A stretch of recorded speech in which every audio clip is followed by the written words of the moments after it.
We're looking in the interior of this 1934 REO truck.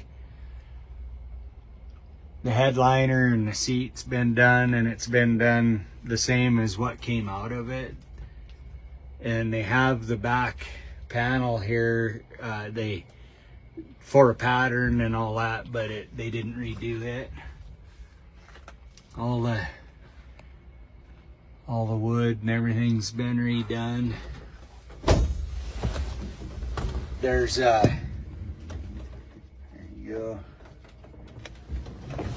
For the floor mats, he's got one floor mat on this side for the step board here. Well, no, I guess that's for the inside, but he's got all the chrome for the rubber for the step sides here.